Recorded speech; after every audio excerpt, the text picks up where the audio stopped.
covering agriculture. First 8 steps are towards monies going for infrastructure capacity building.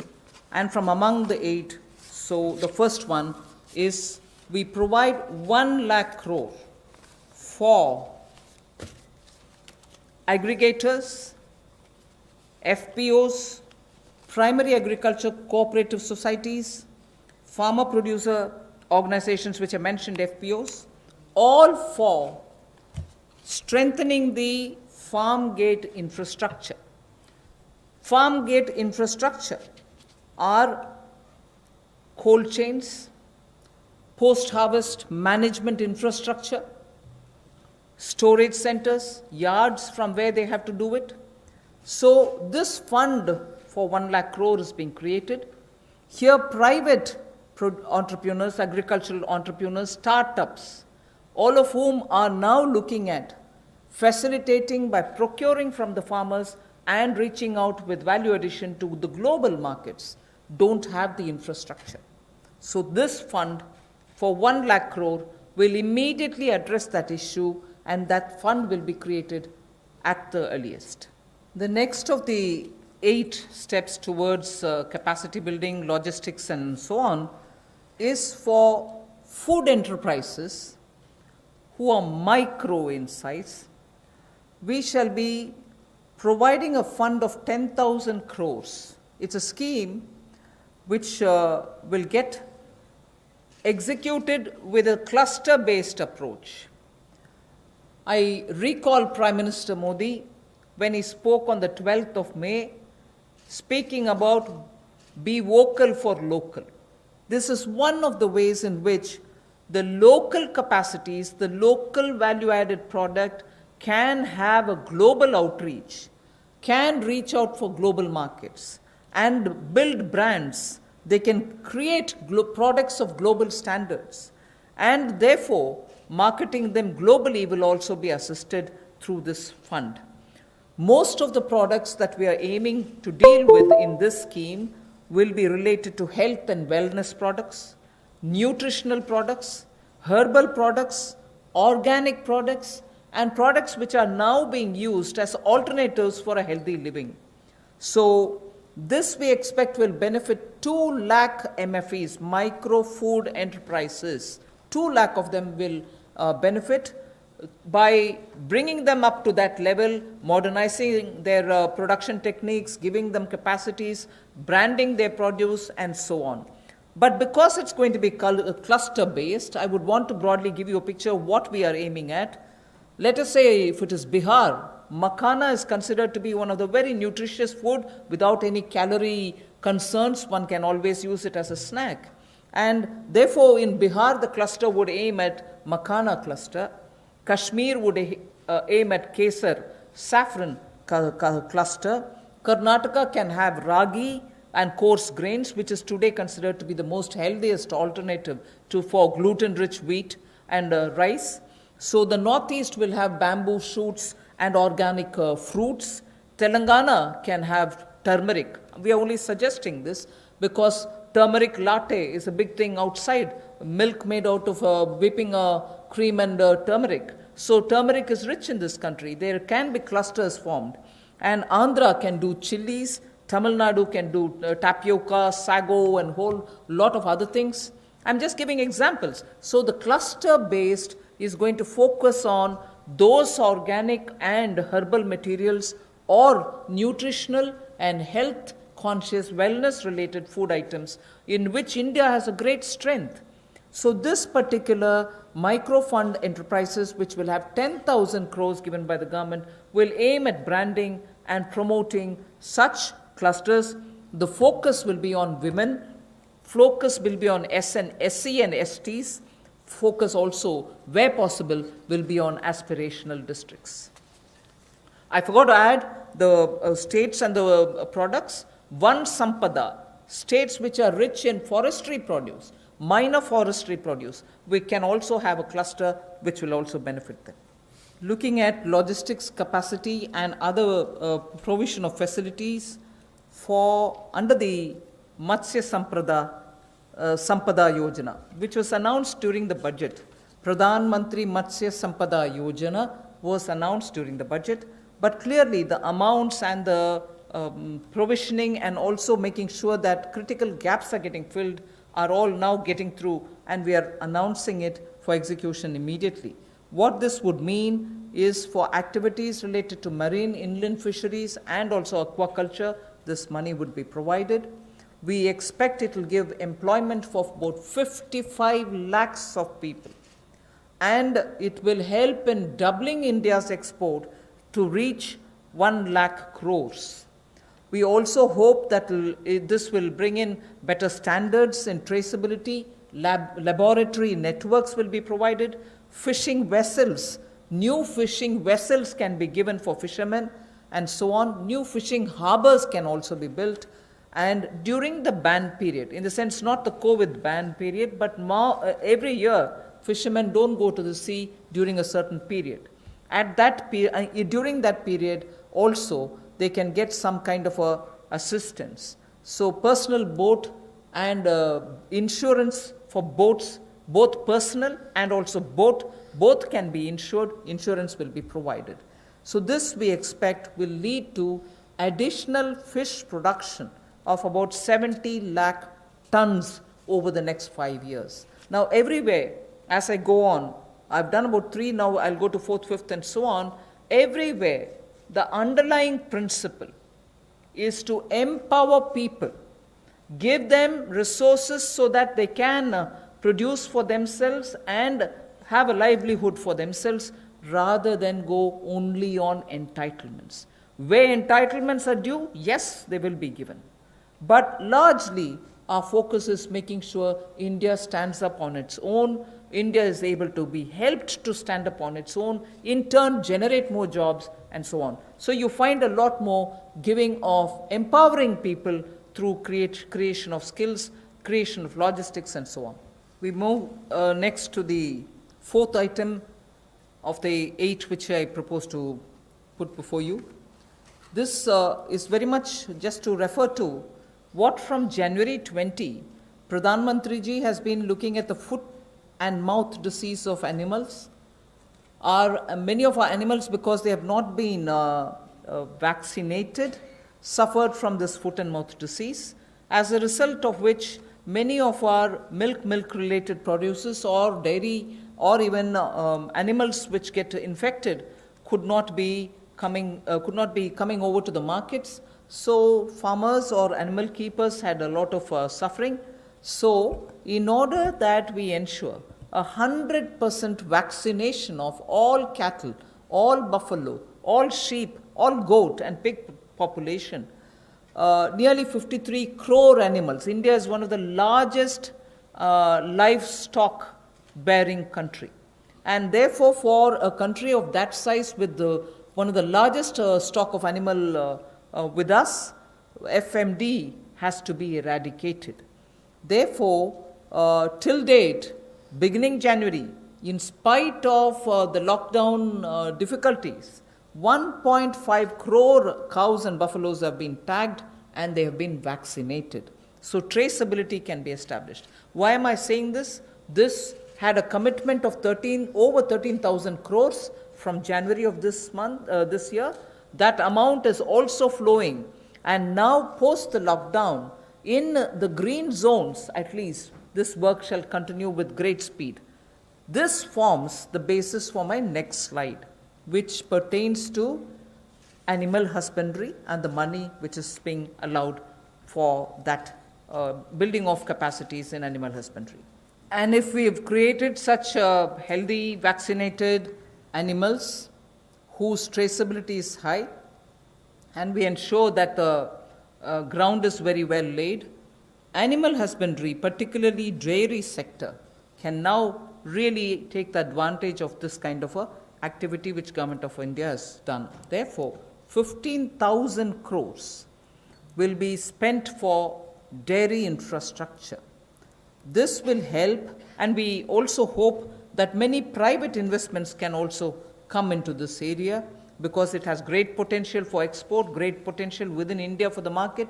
Various items, whether it is milk or powdered milk or butter, ghee, or even any cheese varieties which we need for domestic or for international consumption are all possible. So we aim to support private investment also in dairy processing, value addition, and also for cattle feed infrastructure. Cattle feed is a potential area not just for India.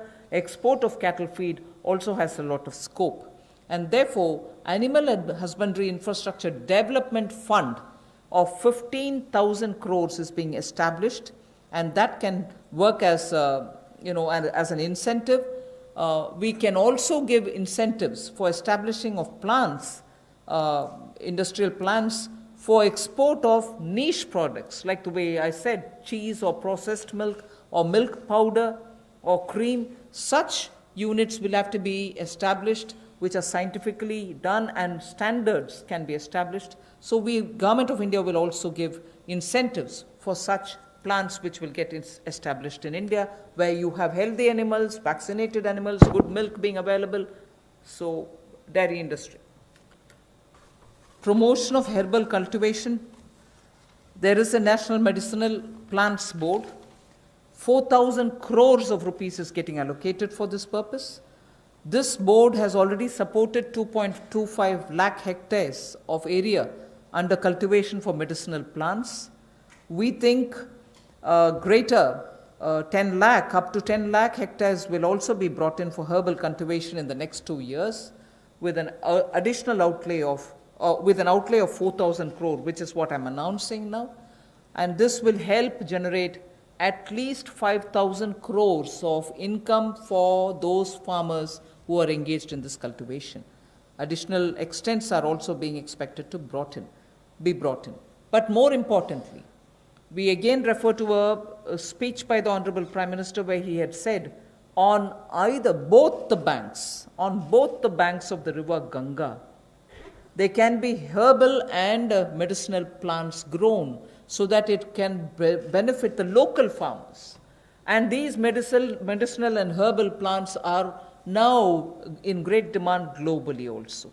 So this board will undertake about 800 hectares of area, which will form a corridor along both the sides of river Ganga for growing of herbal and medicinal plants. This is a small matter, but of great eco significance. And it's going to help in agriculture in the future also. As it is in the Western world, we hear a lot of people speak how the disappearing population of the bee, the honey bee, has led to crops now suffering for want of pollination agents. So cross-pollination, which happens through bees, don't happen that much like before. As a result, beekeeping is an initiative which is recognized globally. It is an amount, but it is not a very big amount when you're comparing several lakhs of crores, but it is an amount which is important, that can be at a level of absorption capacity also. 500 crores for beekeeping initiatives, which will benefit 2 lakh beekeepers in the rural areas, and who can then produce ghee. Also, importantly, I'd like to draw your attention, in India today, wax for all purposes, edible, medicinal purposes, are being imported. Even that import of wax can be stopped. It may not be a big item like crude oil, but it is certainly important that the country will have to have its pollination agents, as much as give jobs for the rural women and beekeepers of both the genders, but also look at the way in which imports increase even due to wax. It's a small reference that I'm making, but it is an initiative which will have a ripple effect on the rural economy, and therefore government will implement a scheme for this, which will include marketing, which will include value addition, which will include post-harvest facilities for the beekeepers. I move over to the last in this list of 8. From top to total is what I want to refer to. This also is an existing scheme which gets additional 500 crores. Many of the supply chains have been disrupted for the farmers, particularly during the lockdown. Operation Greens is a scheme which is running at the moment to take care of tomatoes, onions, and potatoes which are being cultivated, which come to feed the cities, and they've had very serious implication because they are perishable and they had to have distress sales. So farm level support needs to be given, otherwise such distress cannot be prevented. So the scheme features are such that they get 50% subsidy on transportation. They get also 50% subsidy for storage. This is a pilot which we extend for the next 6 months. It will be expanded and also be extended once the pilot phase is cleared. But this is something which has been given an accent now post the lockdown, because during the lockdown, vegetables were perishing, cities were wanting to have it, logistics affected, so there was a break in the value chain. I move over to speaking about the governance and administrative reform related matters now. There are 3 of them, and I go to the first one, which relates to Essential Commodities Act. The Essential Commodities Act is an act which exists from 1955. This is an act which is very important, especially when it was promulgated during those days where food shortages were common. Indian farmers were trying to produce but not adequately because of the agricultural impetus which was needed was just then beginning to be given. But however, when in 1955 it was passed, and subsequently also we had lived in days of shortages. Now what is happening is farmers are producing, there's abundance of crop. This abundance of crop sometimes also leads to issues because they would want to export. We don't permit them to export because we want to be sure that India prices don't go up.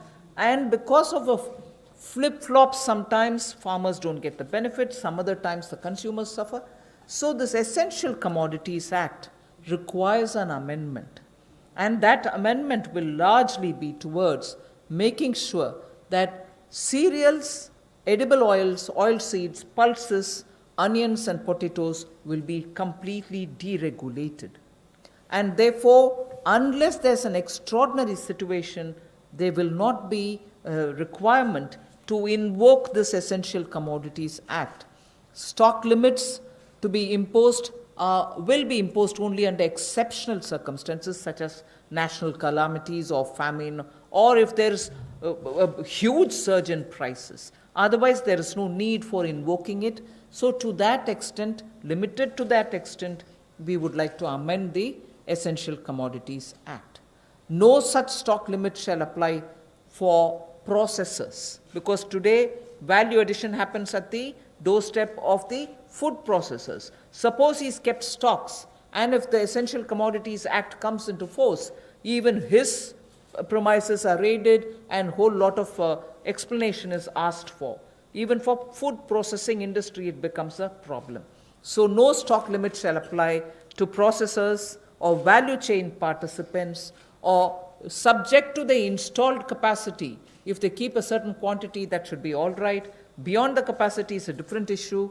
So any exporter also will be given that facility so that export demand is not affected. Farmers' prices can be not affected due to uncertainty created by this. So there will be an amendment to the Essential Commodities Act. The first of the 3 reforms. We move to the second. लेकिन राष्ट्रीय आपदा और सूखा ऐसी कोई परिस्थितियां आती हैं तो उस समय में सरकार समय समय पर कदम उठा सकती है.